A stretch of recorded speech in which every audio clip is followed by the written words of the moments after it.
For some of you, maaaring may mga bagong offer din or mga bagong opportunity na dumating sa inyo pagdating sa yan, no, this is abundance of money. Ayan ang blessing mo, guys, no. Lalo magi-strengthen yung inyong status pagdating sa kaperahan, guys. So this is abundance of money, wealth, riches. Grabe, i-mind nyo na yan. Super blessed ka, guys, no. Super blessed kayo sa kaperahan. Aries, whether trabaho pa yan or negosyo pa yan, especially sa mga kapiksin natin nasa abroad, no?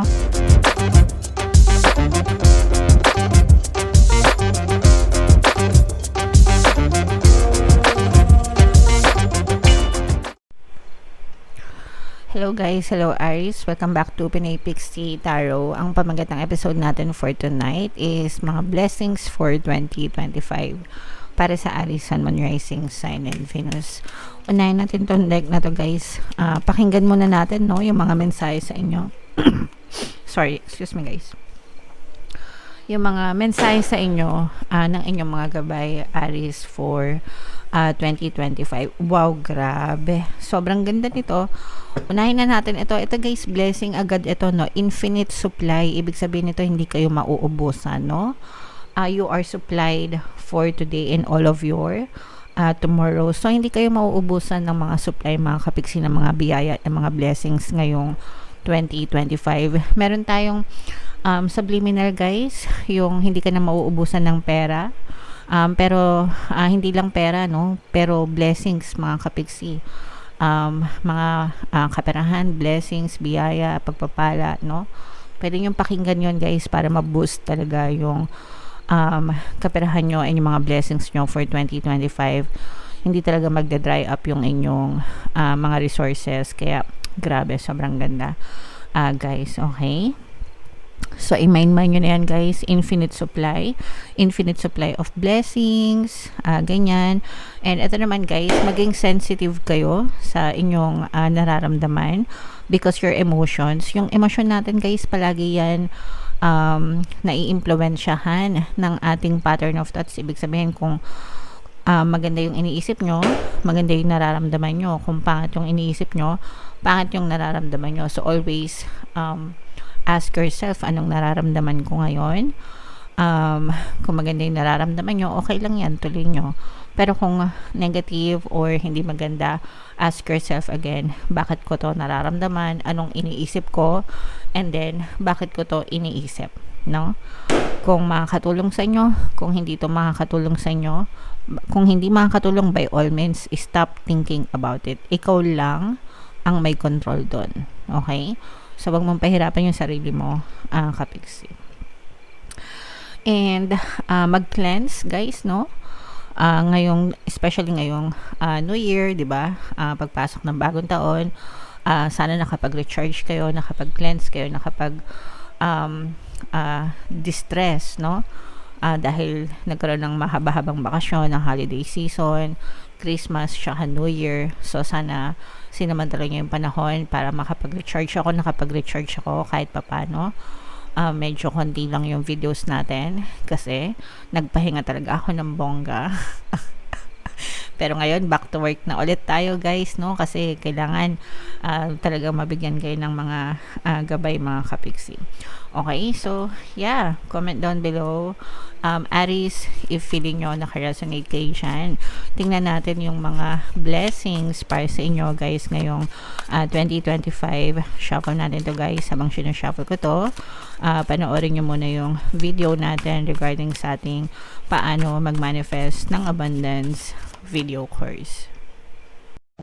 Kapiksi, sawa ka na ba sa mga struggles at hirap sa buhay mo? Masipag ka ba at masikap sa buhay ngunit hindi ka pa rin umaasenso? Ilang beses ka na bang nag-attempt mag-negosyo at mag-invest pero palagi ka pa rin nalulugi? Sa pagkakataon na ito ay maaaring may subconscious beliefs ka na nagiging balakid sa iyong pag-unlad at pagyaman. Introducing, paano mag-manifest ng abundance video course. Dito ay matututunan mo ma-overcome ang mga balakid mo para tuluyan ka ng umunlad, umasenso, sumagana, maging matagumpay, successful at maswerte sa iyong kabuhayan, pera, trabaho, negosyo sa lapi at kaperahan ng bonggang-bongga. Dali, mag-send na ng email sa pinoypixie@gmail.com at simulan na ang iyong pagyaman ngayon. Alright, so sa lahat ng gusto mag-avail ng course guys, meron tayong New Year promo. Magbibigay tayo ng 10% discount sa lahat ng mag-avail ng course guys. Kaya mag-avail na kayo. And meron din tayong bagong course guys, paano mawala ang third party at magkaroon ng harmonious na relationship para mawala yung mga kabit ng mga jowa nyo guys. 20% discount until December 31. Kaya mag-avail na kayo mga kapiksi.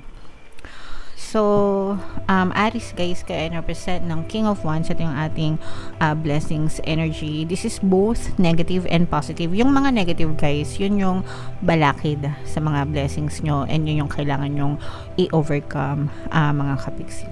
Okay?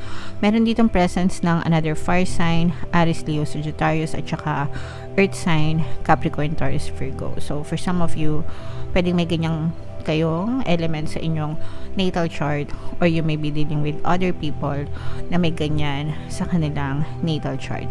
So, unahin natin yung mga balakid mga kapiksi kasi for some of you, you have a lot of doubts and fears. Etong mga duda and takot nyo, ito yung nagiging balakid sa inyong success and tagumpay kasi you are so blessed ngayong 2025 na maaari kang magtagumpay sa iyong mga journey sa buhay, pero ang pumipigil sa inyo mga kapiksi is yung mga takot at duda nyo, no, sa inyong sarili, mga self-doubt, at saka yung self-criticism, no? Ibig sabihin kung mahilig kang mag-negative self-talk, ikaw yung biggest or biggest tawag dito, critic mo. Ibig sabihin, kinikriticize mo yung sarili mo.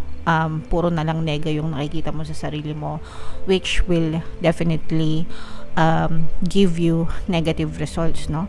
So, you have to overcome that.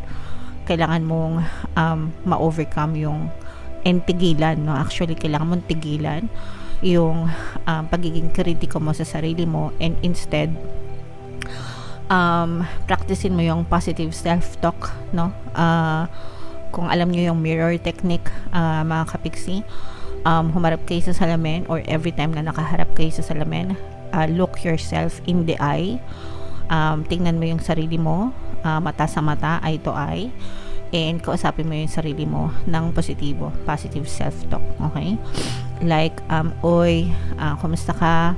Ang ganda-ganda mo ngayon, ang galing-galing mo, matalino ka, whatever, kahit ano mga kapiksi, masipag ka, mabait ka, gustong-gusto ka ng mga tao, lahat ng gagawin mo nagiging successful, yung mga ganun. Just do it every day, practicein mo mga kapiksi hanggang sa ma-overcome mo yung mga self-doubts mo. Okay? Kasi yun yung nagiging balakid sa inyong tagumpay. Kasi for some of you, especially sa mga kapiksi natin na lalabas, magta-travel sa labas, or yung trabaho nila may kinalaman sa paglabas. So, sa mga mag-a-abroad, sa mga maglalayag, sa mga lilipad, mga kapiksi, sa mga lilipat ng kumpanya, no? Baka kayo empleyado, and lilipat kayo ng kumpanya, mga kapiksi, no? Nandun yung tagumpay. Magtatagumpay kayo mga kapiksi, magiging successful kayo, and that's a blessing para sa inyo. Pero yung iba, hindi natutuloy, nauudlot dahil sa kanilang self-doubt, mga kapiksi. So, there's a devil inside your head dahil sa inyong self-talk, guys. So, don't be toxic, no? Don't be toxic. Huwag ka maging toxic sa sarili mo. Alright? And aside from success and victory, mga kapiksi, meron din kayong mga good news, no, na maaaring matanggap pagdating sa kaperahan. Guys, eto, excuse me, ang nararamdaman natin dito is parang pag-angat ng inyong kabuhayan, no, dahil sa inyong sipag at tiyaga. The universe will be rewarding you, no? Si universe yung magre-reward sa'yo. So, let's say, for example, nagnenegosyo ka dahil ikaw ay masipag, bibigyan ka ni universe ng maraming kliyente. Okay?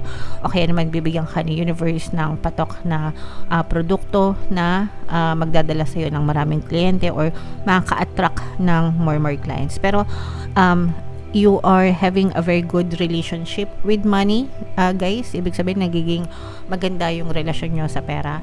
And syempre, kapag maganda yung relasyon nyo sa pera, mas madali siyang dumating sa'yo or bumalik sa inyo, no? So, yeah, grabe, sobrang ganda. Guys, i-mind nyo na yan sa comment section, mind, success, tagumpay, paglalayag, money come to me, di ba?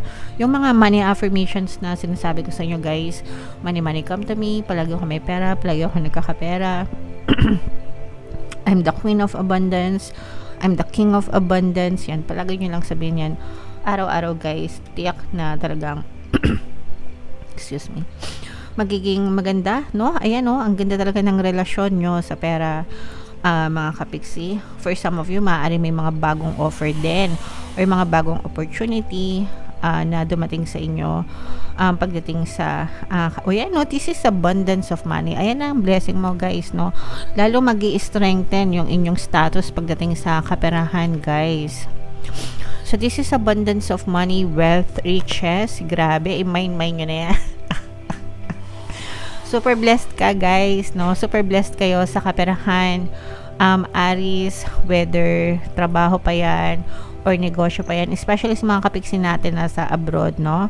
Special mention sila, although kahit wala kayo sa abroad, mga kapiksi, pwede kayong umasenso and pwede kayong yumaman, guys. Pero special mention yung mga nasa abroad or nasa ibang bansa, no? Talagang mananagana yung inyong kaperahan, kabuhayan, financial status, guys, ngayong 2025. So, yan ang mga blessings sa inyo, Aries. At saka parang nagtatransform kayo, parang mas nagiging beast kayo, halimaw in a nice way. Parang ibig sabihin nun, parang kinakain nyo, no? Ito nga yung sinasabi natin na kailangan nyong ma-overcome yung mga self-doubts nyo. So parang yung iba sa nyo, parang feeling ko nag-mutate mga kapiksi, kunwari from kuting magiging leon or tigre. Nagets nyo ba? Kumbaga dati tahimik ka, maliit lang, tapos ngayon magiging beast ka na, wild in a good way, na parang you were chased after your dreams, walang makakapigil sa'yo, unstoppable, no? Sobrang ganda. Aries, grabe, i-mind nyo na yan sa comment section, and comment down below, guys, if naka-resonate kayo dito sa reading nyo. More blessings for you, guys. Aries ngayong 2025, ito yung ating more tarot readings for Aries. Ito naman yung ating success stories ng paano mag-manifest ng abundance video course. Click here to subscribe, guys. Ito yung ating mga pampaswerte subliminals. Thank you for liking, sharing, and subscribing. See you again next time. I love you all. Have a nice day. Bye-bye.